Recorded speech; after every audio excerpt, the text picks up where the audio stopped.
Let's start with the first one where it's on gender roles and parenting. Should boys and girls be raised differently when it comes to play, expectations, responsibilities?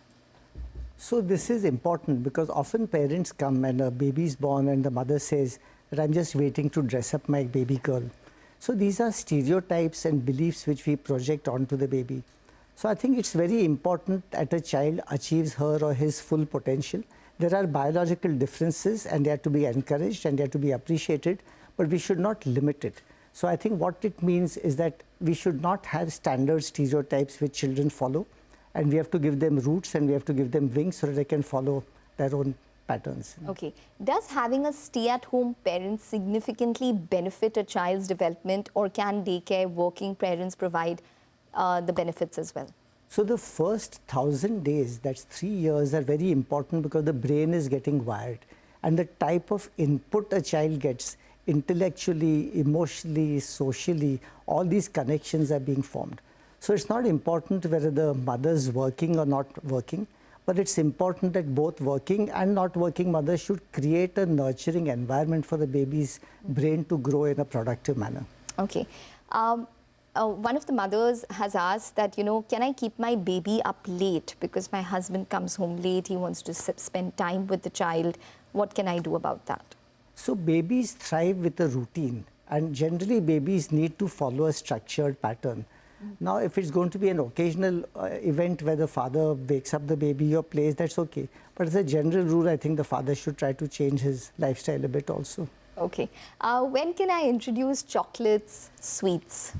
So these are called discretionary foods. Sugar, as we discussed, should be avoided and delayed as much as possible. But generally for older children, this is started for weekends and occasional foods. Okay, and by what age? Generally after 2. Okay. Kids are falling sick with coughs, runny noses too frequently. Is there anything that mothers can do to prevent that, and a solution possibly for the perpetual colds that they suffer from?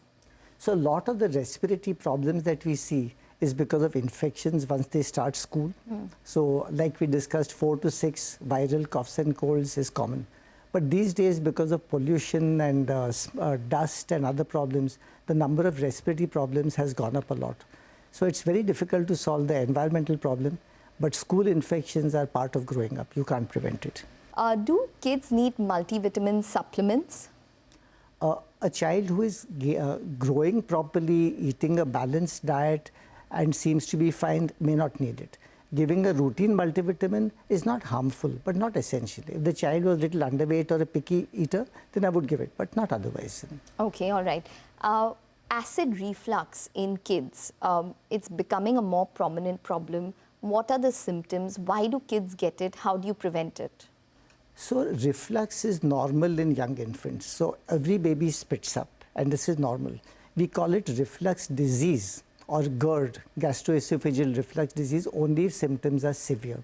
So if a child has projectile, large, forceful vomits, because of the acid coming up, the child is cranky, wants to be upright all the time, is getting choking or coughing spells. If the baby is getting nighttime coughs and wheezing because of reflux, then it needs treatment. The treatment involves a smaller, more frequent feeds in older children, avoiding tea, coffee, cocoa, and cola drinks, avoiding constipation, drinking enough water, keeping a time between bedtime and dinner so that you don't reflux at night. And in severe cases, you might need to medicate. Okay, all right. Are oats healthy? Oats are certainly healthy. So oats and nachni and the cereal other than rice and wheat are actually very healthy and should be included and part of a child's diet. Okay. Should we take the general height and weight as a rule, or does each kid or child grow differently? So the height is basically genetic, and there are formulas. So for example, if you have the mother and father, you add it and you minus or add 5 inches, and that gives you the average height. So this is called the target height. And the weight, it goes according to the height, and that's also constitutional. We are more interested that the baby is following the line rather than seeing whether the baby is on the top of the line or at the bottom of the line. Okay. Does nutrition contribute to the overall attentiveness of the child and focus as well? So many babies are emotionally disturbed when they are hungry or tired or sleepy. So keeping a child well nourished periodically is important. There was a lot of talk of sugar causing hyperactivity. This is not true. That doesn't mean we should have sugar, but there is no link between sugar and hyperactivity. Okay, all right. And lastly, should we turn to medicines? Should we turn to Ayurveda, homeopathy, and not just allopathy when it comes to, medicating? So the system of medicine which you choose is often a preference of the family. What I would say is that for acute illnesses, one has to be a little careful in children, because infections and other problems can be acute and they can progress fast. But for recurrent and chronic problems, I think it's perfectly okay if you choose alternative systems of medicine.